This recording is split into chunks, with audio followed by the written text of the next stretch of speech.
नमस्कार मित्रों, मैं हूं आपका दोस्त बलराज सिंह और आप देख रहे हैं जी ओनली एग्रीकल्चर। और दोस्तों, आज हम सरसों के बाग के बारे में बहुत ही महत्वपूर्ण जानकारी आपके लिए लेकर आए हैं। इसलिए वीडियो को आखिर तक देखना।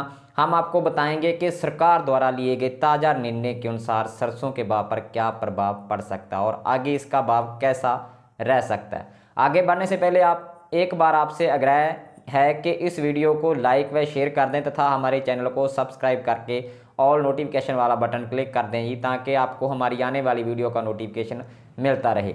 दोस्तों, जैसे कि आप जानते हैं कि हमारे देश में जैसे ही किसानों को किसी फसल के अच्छे दाम मिलने लगते हैं तो सरकार कोई ना कोई ऐसा फैसला करती है जिससे किसानों को मिल रहे अच्छे दामों पर रोक लग जाती है। इन दिनों सरसों के भाव में बहुत तेज़ी देखी जा रही थी। सिर्फ सरसों ही नहीं बल्कि जिन फसलों से खाने के तेल पैदा होते हैं उन वाली सभी फसलों के भाव में तेज़ी देखने को मिल रही थी, जिससे किसानों को इस बार सरसों का अच्छा रेट मिलने की आशा थी। और इस समय भी राजस्थान व दक्षिण पश्चिम पंजाब में सरसों का भाव 7500 के आसपास बना हुआ है और इसी भाव में तेजी को देखते हुए किसानों ने इस बार बड़ी सतर पर सरसों की बिजाई की है और उन्हें आशा है कि अच्छा रेट मिलेगा और उनकी आर्थिकता सुधरेगी। लेकिन दोस्तों, हम आपको बता रहे हैं कि गत दिवस केंद्र सरकार द्वारा कुछ ऐसे निर्णय लिए गए हैं जिससे सरसों के भाव बढ़ते भाव पर रोक लग सकती है। असल में केंद्र सरकार ने खाद्य तेलों पर बेसिक ड्यूटी को कम कर दिया व कई अन्य कर भी कम कर दिए हैं, जिसके कारण इनका विदेशों से सस्ता आयात हो और जिसका सीधा सीधा प्रभाव हमारे किसानों पर पड़ेगा। अब दोस्तों, हम आपको भारत सरकार द्वारा जारी प्रेस नोट सुनाते हैं जिसमें उन्होंने तेल पदार्थों पर किए गए फैसलों के बारे में बताया गया है और साथ ही साथ सरसों के बारे में उन्होंने वायदा कारोबार में सरसों तेल को निलंबित कर दिया है व सरसों की स्टॉक लिमिट भी निर्धारित कर दिया है, क्योंकि तेजी के चलते बहुत सारे स्टॉक्स ज़्यादा माल खरीद रहे थे और तेज़ी में खरीद रहे थे। लेकिन अब स्टॉक लिमिट लागू हो जाने से प्राइवेट लोग बहुत ज़्यादा मात्रा में अर्थात एक निर्धारित मात्रा से ज़्यादा सरसों नहीं खरीद पाएंगे, जिसका सीधा प्रभाव हमारे को मिलने वाले रेट पर जाएगा। तो आगे हम आपको दिखा रहे हैं वह प्रेस नोट जिसमें भारत सरकार ने ये सारी जानकारी दी है, जिसे पढ़कर आपको पूरी जानकारी हो जाएगी कि आगे क्या रहने वाला है। लेकिन वीडियो के साथ अंत तक जुड़े रहें और हमारी इस पोस्ट को लाइक व शेयर अवश्य कर दें ताकि ज़्यादा से ज़्यादा किसानों तक ये जानकारी पहुंचे और हमारे चैनल को सब्सक्राइब जरूर कर लें ताकि हमारे आने वाले उपयोगी वीडियो भी आपको मिलते रहें। तो आओ देखें भारत सरकार द्वारा जारी। हालांकि ये भी बता दें कि भारत सरकार ने इस प्रेस नोट में तेल की कीमतों में गिरावट की बात करके लोगों को खुश करने की कोशिश की है, लेकिन असल में इसका प्रभाव किसानों की फसलों के कम दाम के रूप में मिलेगा।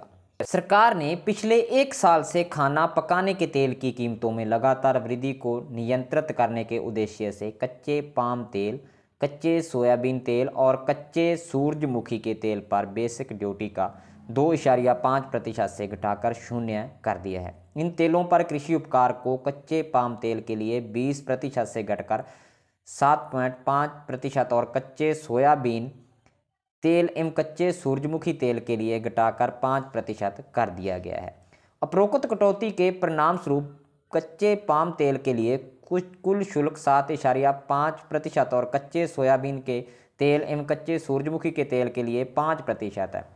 आरबीडी पामोलिन तेल, रिफाइंड सोयाबीन और रिफाइंड सूरजमुखी के तेल पर बेसिक ड्यूटी मौजूदा 32.5% से घटाकर 17.5% कर दी गई है।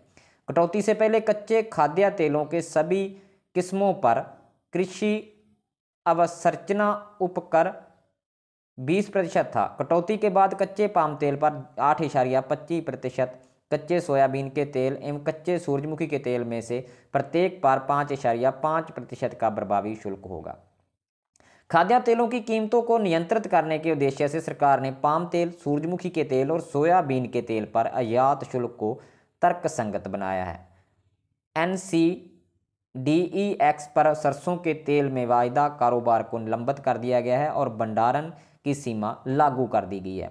अडानी, विल्मर और रुचि इंडस्ट्री सहित प्रमुख खाद्य तेल कंपनियों ने थोक कीमतों में 4 से 7 रुपये प्रति लीटर की कटौती की है। कीमतों में ये कटौती त्योहारों के मौसम में उपभोक्ताओं को राहत देने के उद्देश्य से की गई है।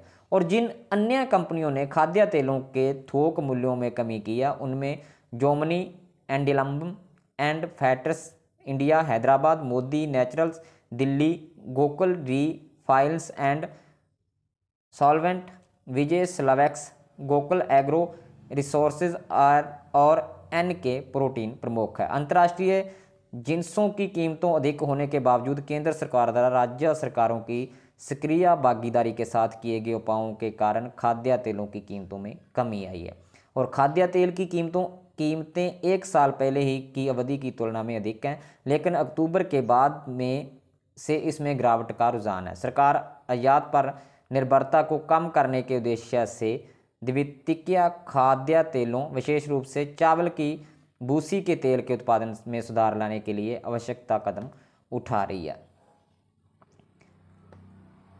और बता दें कि पाम तेल में गिरावट कहाँ कहाँ आई है। दिल्ली में 6 रुपये आई है, अलीगढ़ में 18 रुपये, जुवाई मेघालय में 10 रुपये, डिंडीगुल तमिलनाडु में 5 रुपये और तमिलनाडु में 7 रुपये। और इसी तरह मूंगफली के तेल में गिरावट देखने को मिली है, जहाँ पर दिल्ली में 7 रुपये, सागर मध्य प्रदेश में 10 रुपये, जुवाई मेघालय में 10 रुपये, कुडालूर तमिलनाडु में 10 रुपये, करीमनगर तेलंगाना में 5 रुपये, अलीगढ़ उत्तर प्रदेश में 5 रुपये। और सोयाबीन के तेल में गिरावट दर्ज की गई है।